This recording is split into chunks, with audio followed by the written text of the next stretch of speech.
Muy buenos días a todos. Vamos a comenzar con el segundo día conmemorando el tercer aniversario del Hospital General Topilejo.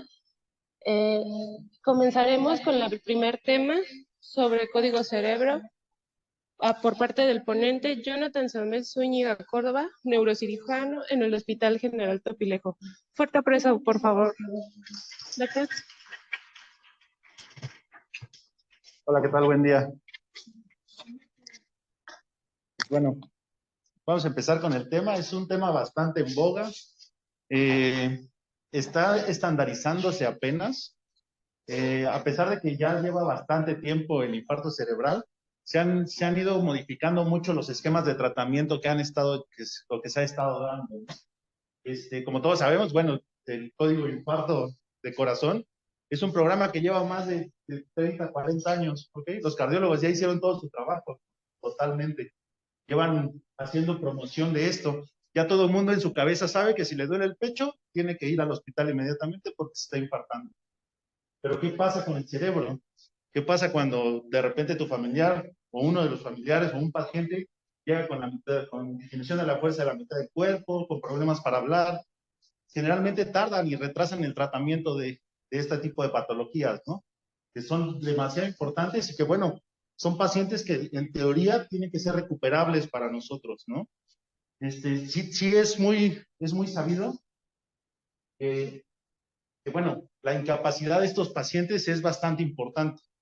Vamos a traducirlo a dinero completamente. Todos los días que se pierden de una persona incapacitada por EBC, bueno, esto se tabula en millones de dólares completamente, ¿no? Más o menos es casi el 1% del Producto Interno Bruto que se está gastando en pacientes que tienen incapacidades por infarto cerebral. Entonces, la importancia de esto, pues, es concientizar y poder identificar temprano para poder dar un tratamiento adecuado. Bueno, la Organización Mundial de la Salud lo define como un síndrome clínico, presumiblemente de origen vascular, ¿ok? Que se va a caracterizar por el desarrollo rápido de estos signos, ¿ok? Va a tener afección neurológica focal, va a durar más de 24 horas.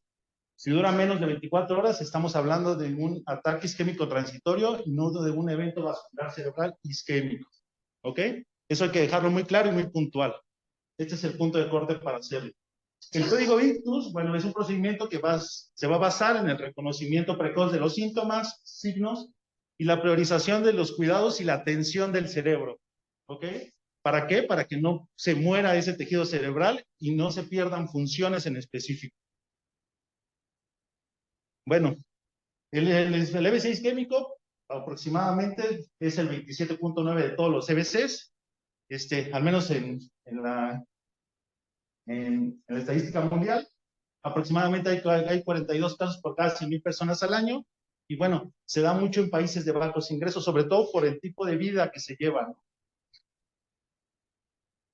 Como ya lo vimos, se traduce en dinero completamente, ¿ok? Tenemos 276 millones de dólares anuales que se pierden directamente por estar atendiendo pacientes con incapacidad por EBC. ¿Por qué? Porque no lo sabemos identificar temprano, porque no sabemos tratar, no sabemos cuáles son las líneas de manejo.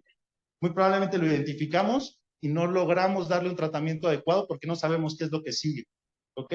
O la misma limitación del centro hospitalario, desde no tener los insumos, no tener un estudio de imagen para poder darle diagnóstico a esto, ¿no? La ventaja de este hospital en específico es que tenemos un tomógrafo y con eso es más que suficiente para empezar a tratar este tipo de pacientes, ¿no? Y de ahí la importancia de esta plática.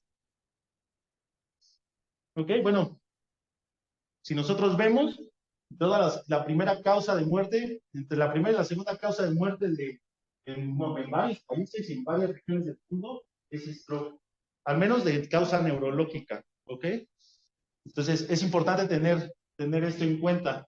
Vemos todas las enfermedades que podemos tener neurológicas y vemos que el stroke es uno de los mayores que se encuentran en estas etapas de la vida, ¿ok? Desde personas jóvenes, que no es nada despreciable el número que tenemos, hasta personas ya de edad avanzada. En 2019 aproximadamente, que es la última estadística grande que se hizo, aproximadamente son 12.2 millones de casos, ¿ok? Tenemos 101 millones de casos prevalentes y bueno, tenemos 153 millones de días, no, o días de incapacidad contables, ¿ok? Aproximadamente. Y bueno, de estos son 6.55 millones de muertos, ¿ok? Es importante, el RBC es la segunda causa de muerte hoy en día, ¿ok? Entonces, es una enfermedad que en teoría debemos de identificar tempranamente para esto. Bueno, factores de riesgos ya están bastante descritos, bastante estudiados. El último consenso que se hizo fue en el 2023, ¿ok? Son 10 factores de riesgos que son atribuibles al EBC y que hay que identificarlos. Uno, la hipertensión, el asesino silencioso que todos conocemos, ¿no? Esta justamente es la primera causa que nos ayuda o nos puede predisponer para esto. El tabaquismo es otro de estos, ¿ok? Son factores modificables completamente que no, en teoría nosotros no tenemos o no hacemos incidencia en los pacientes en este tipo de cosas, ¿no? Generalmente lo más acostumbrado a lo que estamos es empezar a tratar complicaciones y no prevenir este tipo de enfermedades, ¿no? Es lo donde nos debemos enfocar. La relación entre la cintura y cadera, ¿ok? Eso también nos habla mucho de grasa abdominal y de factores predisponentes para infarto cerebral. El uso de la dieta, que bueno, como mexicanos la verdad es que es bastante complejo, toda la dieta del mexicano es grasa, masa, ¿vale? Entonces, tenemos que hacer hincapié en ese tipo de situaciones, ¿no? Ya me acabé la pila. No.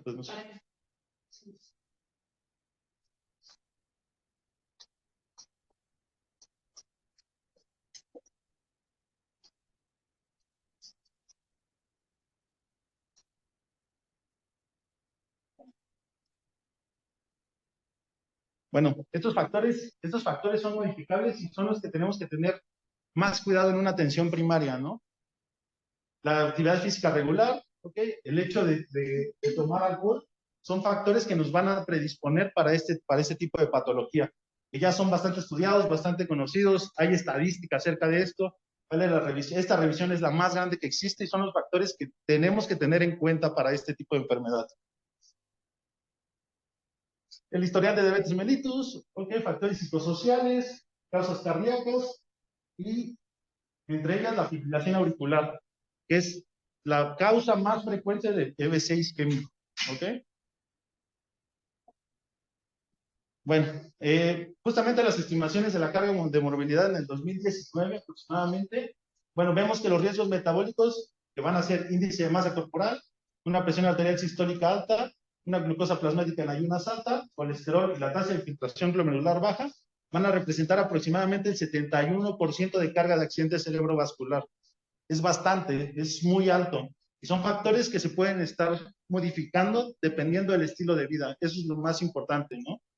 Los factores de comportamiento como tabaquismo, mala alimentación y escasa actividad física van a representar el 47%, ¿ok? Mientras que otros como exposición a plomo y la contaminación del aire tienen un incidente hasta del 37.8%, ¿vale? El simple hecho de estar respirando contaminación en la ciudad, bueno, ya nos da un riesgo bastante grande para poder padecer un evento vascular isquémico cerebral. Bueno, a nivel mundial, la presión arterial alta es el factor de riesgo más alto que puede tener uno para poder desarrollar un accidente cerebrovascular, ¿vale? Entonces, es importante tener en cuenta todos estos factores y bueno, si los combinamos, suben hasta el 87%. Pues bueno, pues prácticamente es nuestro estilo de vida diario, ¿no? No hacemos ejercicio, no comemos bien, ¿ok? Estamos respirando contaminación, estamos expuestos a todos este tipo de factores que nosotros podemos modificar poco a poco, ¿no? El tabaquismo, la alimentación y la actividad física nos ayuda bastante. Bueno, el evento vascular cerebral, bueno, como todos saben, se divide en dos partes, uno es isquémico y el otro es hemorrágico. Ahorita vamos a enfocarnos un poco más al isquémico, sobre todo por el código que está en desarrollo, ¿no? Pero no dejar de lado también la hemorragia, que es uno de los factores o un porcentaje bastante alto de este tipo de eventos vasculares. Bueno, este se va a definir como la reducción abrupta y sostenida del flujo sanguíneo cerebral, ¿ok? Y que va a conducir a la muerte celular, como el corazón. Se queda sin sangre, se muere, ¿ok? Vamos a traslapar mucho. La verdad es que sí me gusta mucho traslapar los conceptos de cardiología hacia el neuro, porque ya está muy establecido, ¿no? Es algo que ya se ha hecho mucho tiempo, ¿vale? Entonces es mucho más fácil que los asocien a aprenderlos nuevamente, ¿no?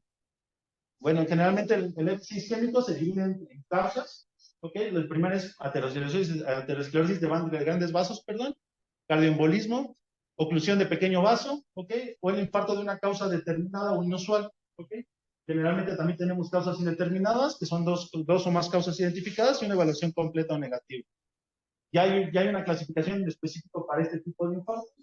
Y bueno, vamos a irla viendo. Ahorita lo que más nos vamos a enfocar va a ser el infarto ateromatoso de arterias largas. ¿Por qué? Porque es el infarto que tiene más o mejor pronóstico si lo tratamos más rápido, por así decirlo, si lo logramos identificar. ¿Ok? La aterosclerosis de grandes vasos generalmente van a ser infartos de 15 a 20 milímetros que van a involucrar corteza, la región subcortical, cerebelo y el tallo. Cuando nosotros veamos infartos de este tipo o de en estas localizaciones de estos tamaños, lo más probable es que sea problema de aterosclerosis. Grandes vasos como carótidas y vertebrales. ¿Ok? Ahí es donde hay que buscar el problema. Bueno, la fisiopatología ya la conocemos, son estasis vascular de bajo flujo o por embolia vascular. ¿Ok? Bueno, en estas imágenes logramos ver justamente un infarto de la arteria cerebral media bastante marcado. ¿Ok? Vemos que tiene un territorio vascular como si fuera una rebanada de pastel. Eso nos va a ayudar mucho a identificar ya un infarto establecido. ¿Ok? Una vez que nosotros lo identificamos en la tomografía, bueno, todavía tenemos posibilidades de darle un tratamiento al paciente a pesar de que ya está marcado, ¿no? Eso no hay que perderlo de vista. El hecho de que nosotros veamos una tomografía donde ya se marca un infarto no quiere decir que esté fuera de ventana de tratamiento, ¿ok? Todavía se pueden hacer cosas por ese paciente, ¿vale? ¿Por qué pasa? Generalmente llega a urgencias, se ve la tomografía y dice, ya se infartó. Ponle oxígeno y que lo vigilamos 24, 48 horas y alta. No, el paciente todavía tiene funciones que recuperar, ¿vale? Entonces, eso hay que dejarlo muy, muy claro. Bueno, aquí nosotros vemos en una angiotomografía cómo hay grasita justamente en la carótida que nos disminuye el flujo sanguíneo cerebral y por eso se causan este tipo de infartos, ¿ok? Es placa que se desprende y que va a obstruir vasos sanguíneos grandes o largos, ¿ok? Que causan lesiones bastante extensas. Justamente aquí, o lo más común que se da en este tipo de infartos, es la oclusión de la arteria cerebral media, ¿ok? Como vemos en estas imágenes. Generalmente está bastante respetada la cerebral anterior y por eso no vemos territorio vascular que esté infartado en esta parte.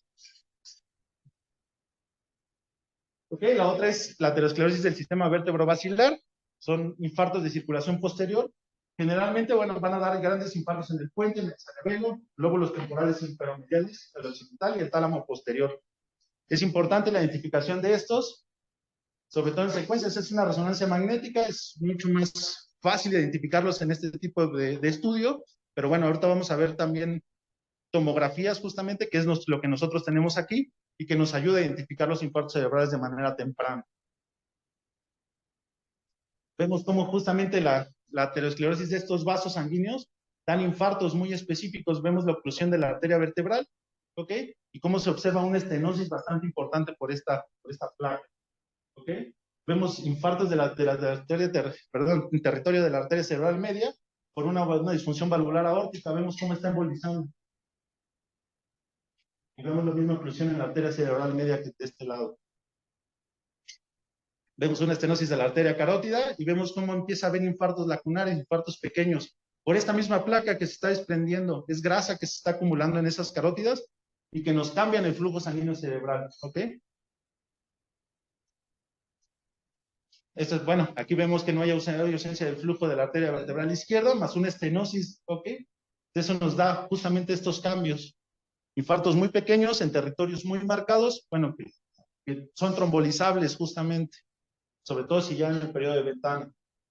Escalas de evaluación pre y hospitalarias. ¿Alguien conoce alguna escala de evaluación pre-hospitalaria? Sí. Ok, esa justamente se ocupa mucho para este tipo de pacientes. Sin embargo, esta es una escala para traumatismo. Hay que diferenciarlos, ¿vale? ¿Alguien conoce alguna escala para evaluar isquemia cerebral prehospitalaria que puedan hacer en su casa, con su familia?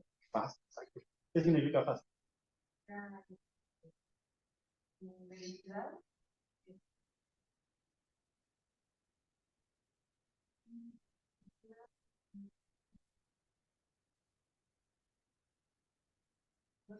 Y no te preocupes.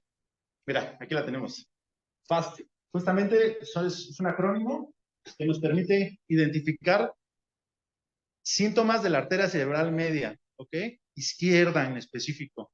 Es muy común que nosotros tratemos de buscarlas específicamente en ese nivel.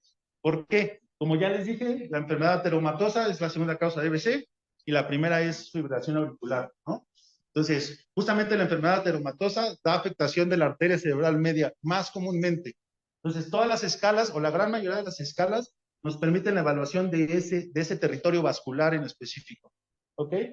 Bueno, pues el acrónimo es Face, Arm, Speech and Time. ¿Ok? Vemos pérdida de la fuerza de la boca o que se caiga la comisura labial. La fuerza de los brazos generalmente tienden a claudicar del lado contralateral al que está afectado.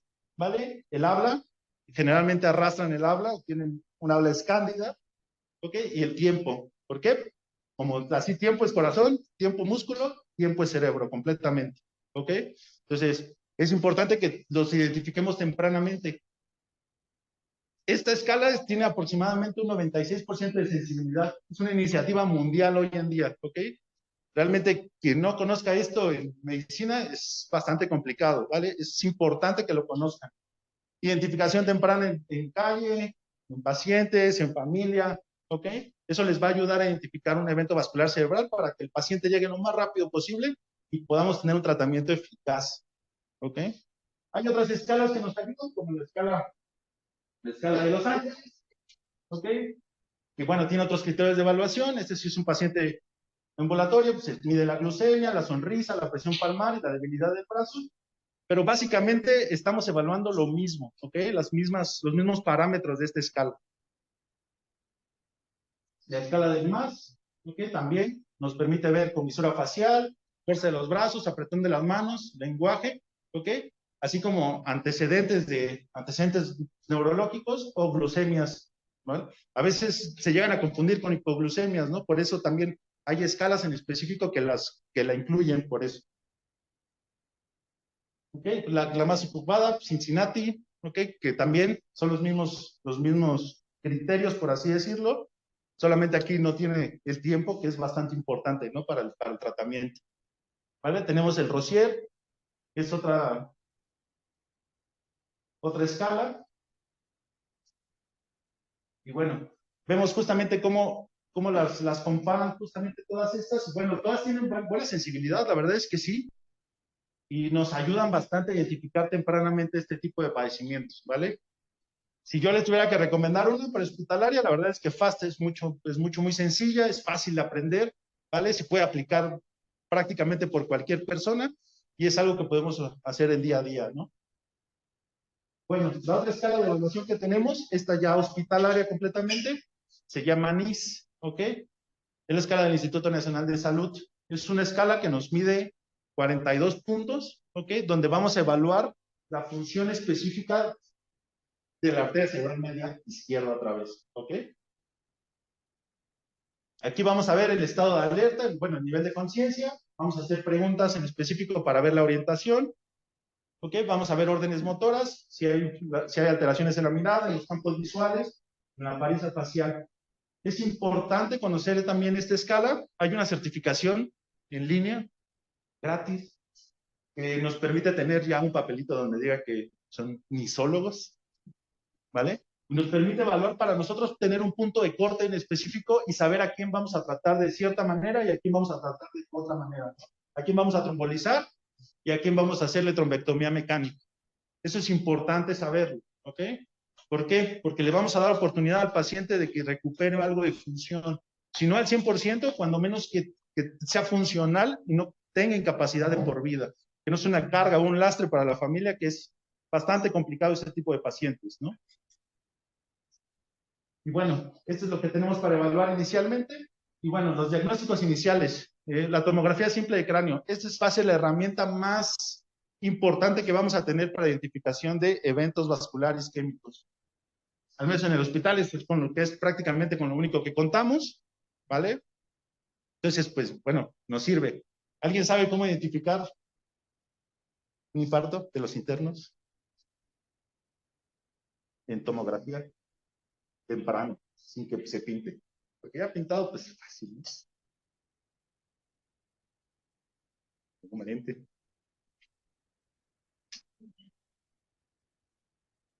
¿No? Bueno, vamos a tener signos muy específicos. ¿Para qué va a servir la tomografía? La tomografía tiene un objetivo principal.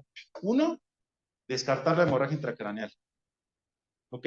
Nos va a ayudar a discernir si esto es isquémico o hemorrágico.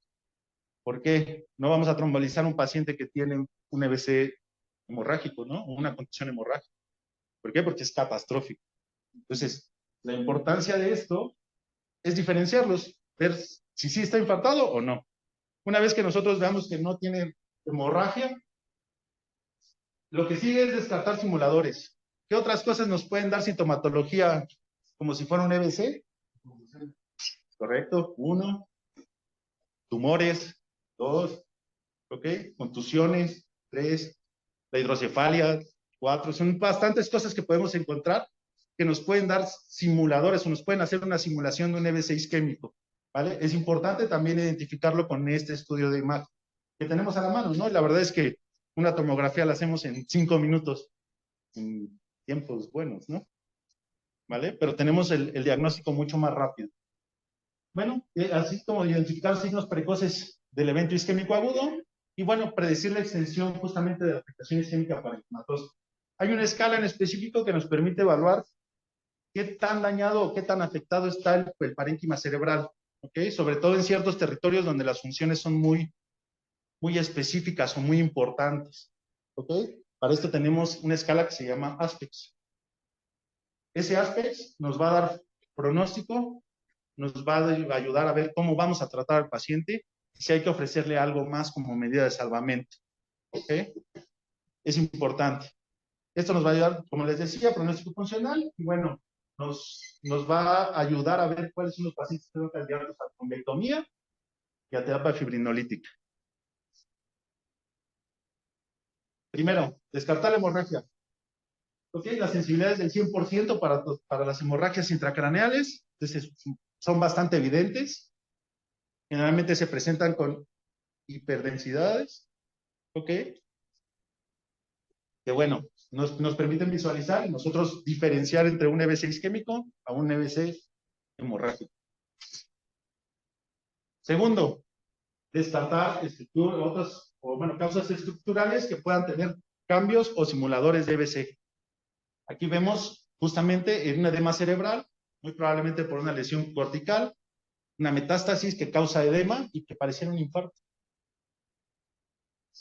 ¿Okay? Sin embargo, aquí la diferencia es que vemos que es un territorio que no es vascular, no vemos la rebanada de pastel que nosotros tendríamos que ver justamente porque es un territorio establecido, ¿vale? Si fuera, tendría que ser así el territorio, ¿ok? Es digitiforme, como si tuviera dedos, entonces eso nos hace pensar que no es un EBC isquémico, ¿ok? ¿Sí? ¿O no? Ok. Bueno, identificar signos precoces del evento isquémico agudo. Hay signos muy sutiles que nosotros podemos identificar en estas tomografías. Una es la hipodensidad del parénquima afecto, ¿ok? Con pérdida de diferenciación entre la sustancia gris y la sustancia blanca. Es como lo más común que podamos encontrar. Ahorita los vamos a ir viendo. Borramiento de la cortical, borramiento del ribete cortical insular, borramiento de los segmentos basales, hay obliteración de los surcos cerebrales, puede haber un poco de compresión ventricular y bueno, podemos ver hasta la hiperdensidad del vaso fluido o signo de la